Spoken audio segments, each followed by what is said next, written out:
warahmatullahi wabarakatuh. Kelompok Amludipin akan membahas mengenai keperawatan komunitas. Apa itu keperawatan komunitas? Keperawatan komunitas adalah satu bentuk pelayanan yang didasarkan ilmu dan giat keperawatan, ditujukan terutama pada kelompok dalam upaya meningkatkan status kesehatan komunitas dengan menekankan pada peningkatan kesehatan serta tidak mengabaikan care dan rehabilitasi keperawatan.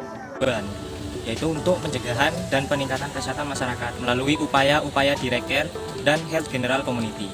Sasaran untuk pencegahan dan peningkatan kesehatan masyarakat melalui upaya-upaya direct care dan health general community. Lingkup praktik keperawatan komunitas meliputi asuhan kalangan baik individu atau kelompok di klinik keperawatan, di komunitas atau di rumah klien, di sekolah, di tempat kerja, di panti, atau tempat yayasan. Bagi intervensi keperawatan komunitas, yang pertama proses kelompok, yang kedua pendidikan kesehatan, yang ketiga kerjasama partnership. Materi selanjutnya akan dibahas oleh rekan saya. Yang pertama, pencegahan primer. Tingkat pencegahan ini dapat dilakukan pada fase kepekaan dari secara alami suatu penyakit. Pencegahan primer terdiri atas dua kategori, yaitu peningkatan kesehatan dan pencegahan spesifik.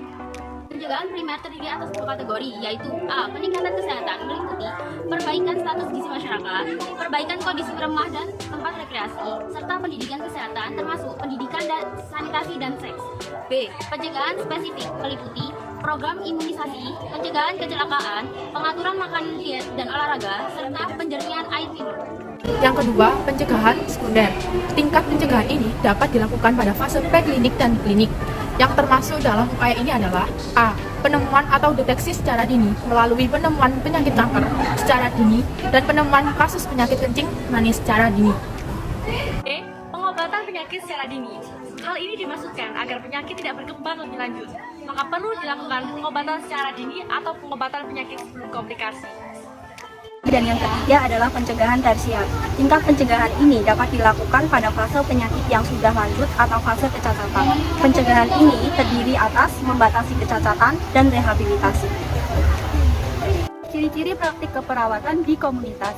Yang pertama adalah bersifat umum atau komprehensif. Yang kedua, asuhan yang diberikan berlanjut atau berkesinambungan.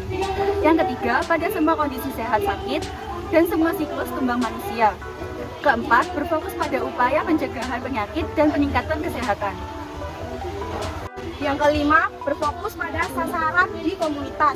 Yang keenam, melibatkan klien mitra dalam asuhan yang dilakukan. Yang ketujuh, intervensi yang dilakukan lebih banyak bermanfaat secara profesi. Yang kedelapan, bekerja sama dengan profesi lain atau institusi lain yang terkait dalam mengatasi masalah. Perbedaan keperawatan di rumah sakit dengan keperawatan di komunitas. Keperawatan di rumah sakit, yang pertama fokus pasien di rumah sakit. Yang kedua, bekerja pada unit-unit tertentu. Ketiga, bekerja pada rumah sakit atau institusi. Keempat, menerima instruksi untuk pengobatan. Keempat, batasi otonomi pasien di lingkungan rumah sakit.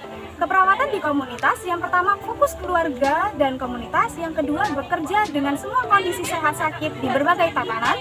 Kemudian yang keempat, bekerja sama dengan unit terkait. Kemudian yang selanjutnya lebih banyak tindakan yang bersifat mandiri.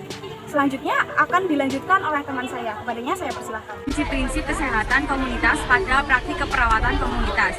Yang pertama adalah kemanfaatan, yaitu intervensi yang dilakukan untuk memberikan manfaat yang sebesar-besarnya bagi komunitas, sehingga ada keseimbangan antara manfaat dan kerugian. Yang kedua adalah otonomi klien, yaitu komunitas diberikan kebebasan untuk memilih atau melaksanakan beberapa alternatif terbaik dalam menyelesaikan masalah kesehatan yang ada. Yang ketiga adalah keadilan, yaitu melakukan upaya atau tindakan sesuai kemampuan atau kapasitas komunitas. Yang keempat adalah secara langsung, yaitu asuhan keperawatan diberikan secara langsung, mengkaji dan intervensi dengan tujuan utama peningkatan kesehatan. Akan sifat hubungan nurse dengan klien dalam keperawatan komunitas. Yang pertama, bersifat kesinambungan atau terus-menerus sampai akhirnya klien mandiri dalam pemenuhan kebutuhan dasar manusia. Untuk yang kedua, bersifat saling percaya yang dilandasi oleh etika, norma, dan nilai-nilai budaya komunitas. Yang ketiga, bersifat kemitraan, yaitu adanya kerjasama. Dan yang keempat, lebih banyak bersifat suportif dan juga edukatif. Mengenai peran perawat komunitas. Yang pertama ada pemberi pelayanan kesehatan atau provider. Yang kedua pendidik health educator. Yang ketiga pengelola. Keempat konselor. Kelima pembela klien atau advokat. Keenam peneliti. Dan yang terakhir penemu kasus secara dini. Sekian dari kelompok kami. Terima kasih. Wassalamualaikum warahmatullahi wabarakatuh.